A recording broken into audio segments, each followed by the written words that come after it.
Hello, good morning everyone. Welcome to the last day of the FIDO Authenticate conference here in Carlsbad. I'm Christian. I'm your track chair for this morning. We have a couple of very interesting presentations coming up here in the payments track. Don't want to waste any further time here. I want to introduce Henna Kapur from Visa. And she's going to talk a little bit about using FIDO data in EMV 3D secure messages. Over to you. Thank you. Okay, hi everyone. I'm Henna. I'm part of the product team at Visa. Authentication and identity is what I work on. A little bit about my role. I do kind of interact with the industry and standards side of things, trying to understand what authentication tech is out there, how can that become part of the Visa product suite, and FIDO is one of those that we've been looking at. I'm sure you've seen, probably if you've been around the exhibit hall, we have a booth and we'll be talking a lot about our payment passkey service, but this session specifically is more on the work that happened on the EMV 3DS working group side. And I could probably jump in the agenda now. Quick disclaimer. So we'll start with what EMV 3DS is, how does it work. We'll then talk about a white paper that came out late last year, which describes how FIDO can kind of overlay with EMV 3DS, and when FIDO authentication happens on device, how do we communicate that to the issuing bank? So that's the main topic for today. I'll make some call-outs based on the questions we generally get whenever people read this white paper, and then a bit on what's coming, what's next in this space.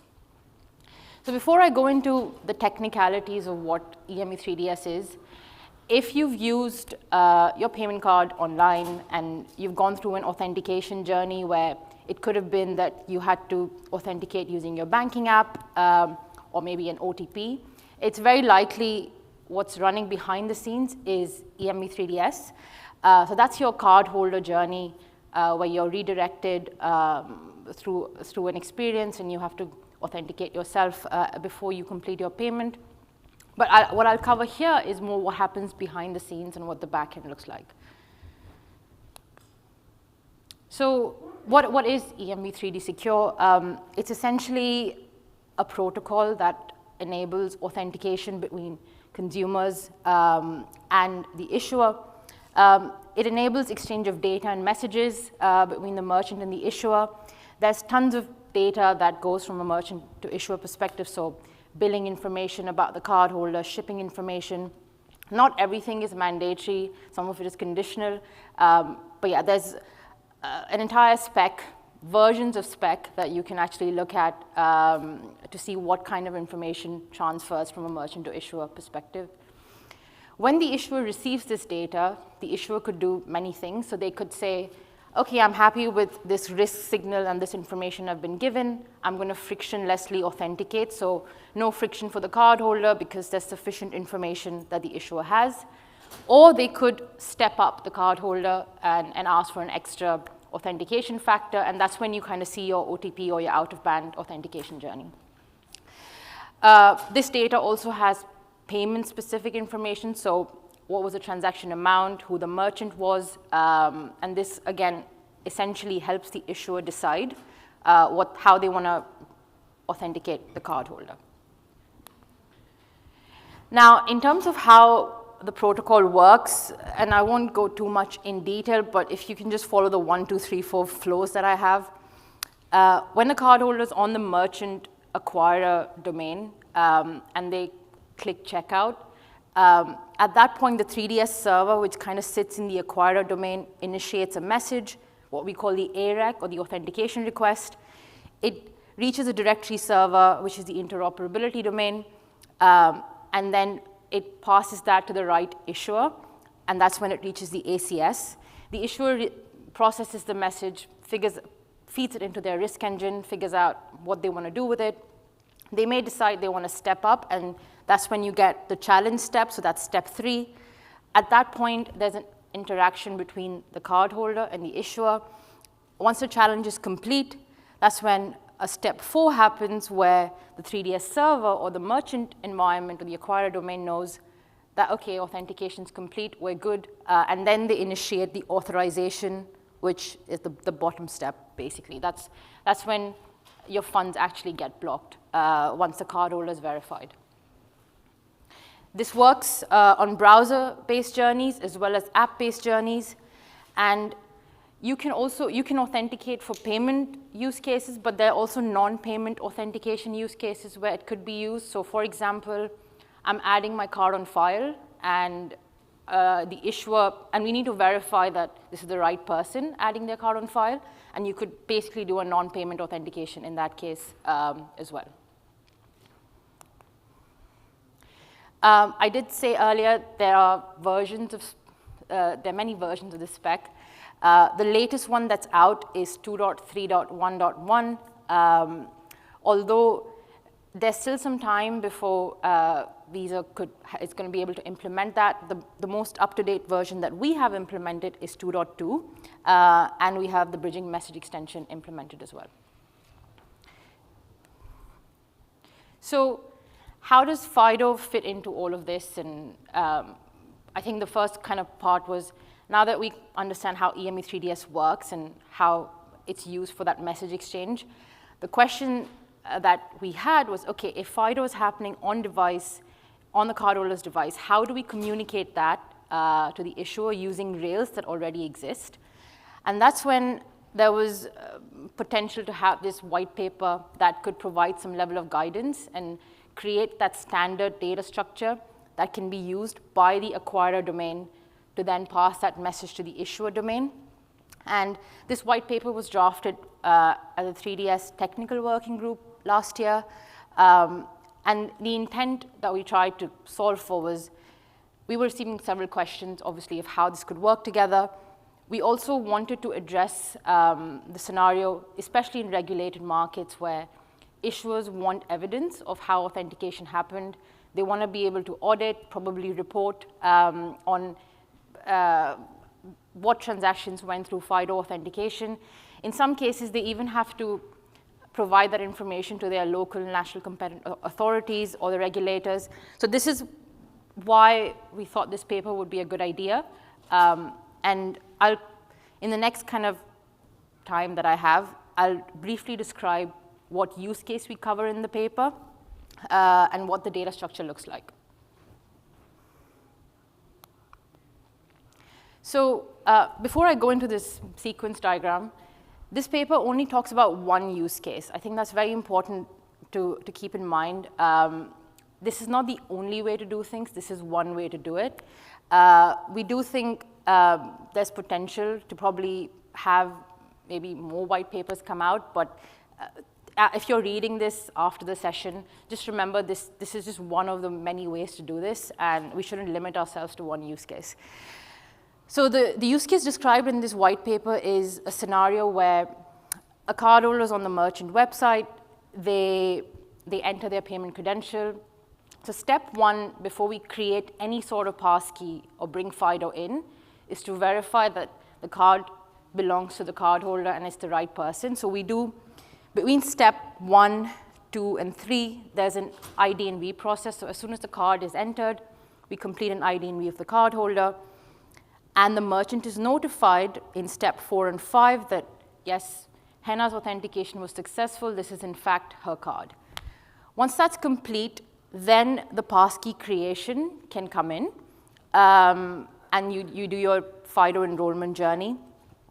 After the enrollment is complete, so the merchant is clear that, OK, it's Henna, and now we've completed, in that same session, we've created a passkey for Henna.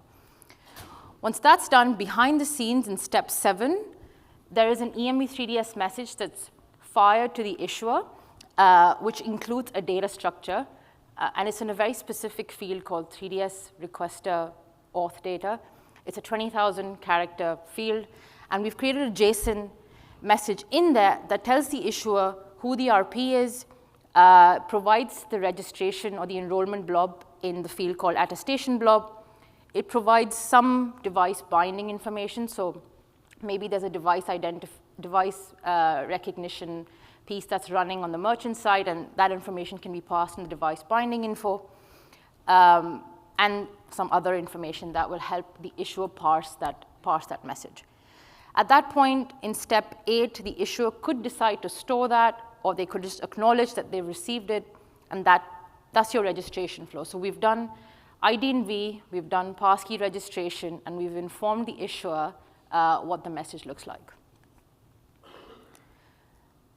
Cardholder comes back after a week, so I come back, I'm back on the same merchant page, and at that point, we know that Henna's passkey exists, and I go through my passkey authentication journey, and behind the scenes, what happens is another EMV 3DS message is sent to the issuer, where the passkey authentication blob, or the assertion blob, is passed on the RPID information, again, the same device binding reference that was provided at the time of registration, is passed on to the issuer.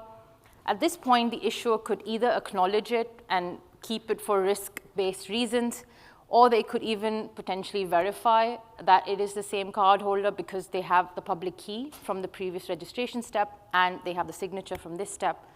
And they come back and inform, okay, this is all good, we're happy with this. So this is really one of those ways where we see how FIDO authentication done in the acquirer merchant domain can sit nicely with the EMV 3DS flows. And the issuer is also part of this process.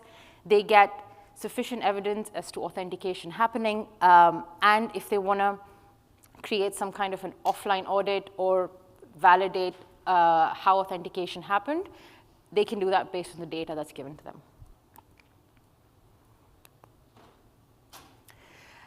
So I did already kind of describe what the fields are, but maybe I'll just spend a minute on this. In the registration, it's the RPID. We call it the attestation blob. I know sometimes we don't get attestation, but that's what it's called. There's device binding information, which allows for any device recognition information to go to the issuer.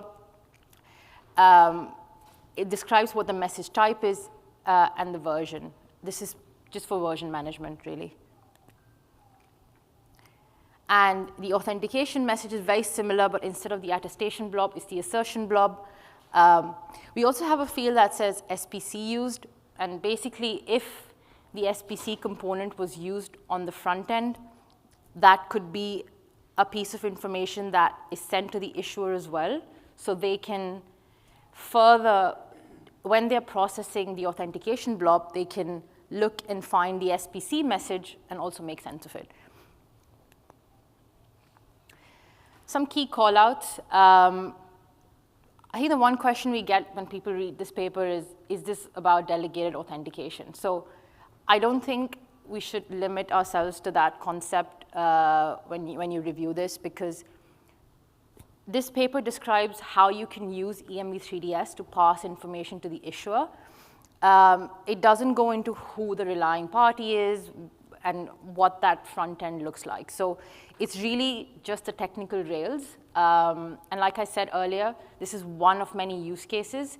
But my opinion is we shouldn't bind this to delegated authentication as a concept. And we should use this as tech that's out there, rails that are out there. The other piece that is interesting, and this is something we're thinking about from an EMV 3DS working group perspective, is potentially doing more use cases and how this could be used for additional scenarios. So that's another thing we're working on. We're thinking about this, but I would say watch this space. We might have some more information coming out on this soon. And finally, another topic actually on the payments track, which my colleague Doug will be talking about, is SPC. And that often comes up, so how SPC fits into what we're doing. It's definitely a concept we're exploring. We have pilots that are happening on the same topic, and I'm sure Doug will probably cover that in detail. That's more work in progress items that we're looking forward to as well. Okay, I think that was it. Thank you. If there are any questions, I'm happy to take them.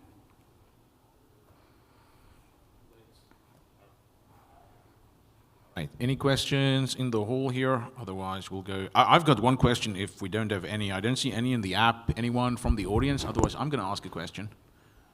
Okay. So I saw earlier on one of the slides with the diagram, there was a 3D secure server, and then there was the ACS at the back. Usually, in my mind, those things are interchangeable. So the 3D secure server, is that like more on the merchant side, like the MPI, or is that like a different 3D secure server than the ACS? So the 3D secure server is on the merchant side. On the merchant side. It is part of the merchant acquiring domain, and the ACS is part of the issuing domain. Perfect. So when the message hits the ACS, the risk decisioning, the risk engine is running on the ACS side, and it basically consumes that data and decides how it wants to move forward from there. Oh, I see. So that's what was, I think in the previous, like 3DS1, there was like something called the MPI, a merchant payer interface or something. It seems like that seems to be compatible with that. So my follow-on question to that is there anything that we as an industry can do, because I was happy to see the call out later in your deck about, hey, this is not about delegated, it's just a model for, you know, setting this stuff up. Is there anything we can do as an industry to show the value to banks and other financial institutions of fully adopting passkeys on their side, which would then, this would become one potential use case? Because I think we're still struggling to get, you know, larger. I don't think we've seen a single financial institution so far adopt passkeys on the, you know, online banking and mobile banking side. Is there a way that we can use features like this perhaps to push financial institutions to adopting passkeys, or do you think it's still a little bit too early for that? I think one of the reasons we wanted to do this white paper was to raise awareness that this could happen. So I think there's definitely potential to like go down that path. Yeah, but I think that's where the pilots come in, and that's where we need to like test different models and see what's working. What do cardholders like? I think that's also a big question. So yeah, I think we're still exploring through our pilots where we're headed, but this is one way of doing it, and I think it raises sufficient awareness for issuers to think about these things. Yeah. Cool. I see. Okay, cool. We also have 2 questions in the app, but let's go to the in-person, and then I'll go to the app. Hi. Yeah, I was curious, when the user sees the passkey creation in this flow, do they see it in the context of like the Visa subpage, or do they see it in the context of like the merchant website? I didn't touch upon who the relying party is in this model, but that comes down to who's the relying party, I guess. The way this is structured, the merchant could be the relying party, the network could be the relying party. So yeah, I haven't touched most into the implementation of how that happens from an RP perspective. It's more, this is what the backend could look like to communicate to the issuer. So it could be either is the answer to your question, I guess. Yeah. Okay, thank you. And then we have one question in the app. What is SPC? Secure payment confirmation. Wait for 7 more minutes and Doug's going to talk about it. All right, great. Mike, you want to go next? I was just going to guess that SPC in your slides was secure payment confirmation, which is the subject of the next talk. Yes, it Perfect. is. Correct. And then we have one more question in the app. Does the user authenticate to the merchant or the issuer with passkeys? And I guess at the end, from a financial services perspective, it is ultimately the issuer that decides whether they're comfortable with this authentication. So, and they have to eventually approve the authorization. So I think that's one concept that's pretty consistent. Even if the merchant might do the authentication on the front end, the decision is still ultimately made by the issuer when it comes to financial services. So I would say ultimately it's the issuer's decision when it comes to authentication and authorization. Yeah, I have one question. In the world of synced passkeys, I noticed that you have device binding information. So what's the guidance from the white paper regarding how to fill that? So when we drafted this paper, we were still working through the synced passkeys world for financial services. And we definitely think we need to do another version of this to address the synced passkeys topic in detail. It also comes down to because with sync passkeys, we're obviously speaking to, as part of our working groups at FIDO, we're trying to work out how it fits into high assurance use cases and what we need to do. So I think that's to be determined a little bit on how that would play out. For now, this paper doesn't go so much in detail into sync passkeys, but hopefully we'll cover that in the next iteration of this paper. Mike, go ahead. Yeah, different question.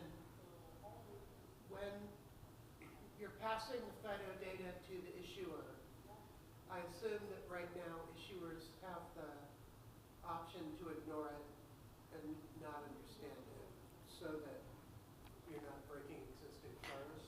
Yes, that's correct, and that's a good point. So the way this is designed, I mentioned we are using a specific field called 3DS request to auth data. That's not a mandatory field for the issuer to process, so it's possible that for now ACSs don't worry about it and they don't need to think about it. But hopefully, when they read such white papers, they may consider, making it part of their risk decisioning and processing the information that's sent to them. But yeah, for now, it wouldn't break anything because it's not a required field for them to process at this point. Are there any issuers that support it now? I think it's still very much in early implementation days. Yeah. Okay. If there are no more questions, let's thank our speaker, Henna. Thank you so much. Thank you.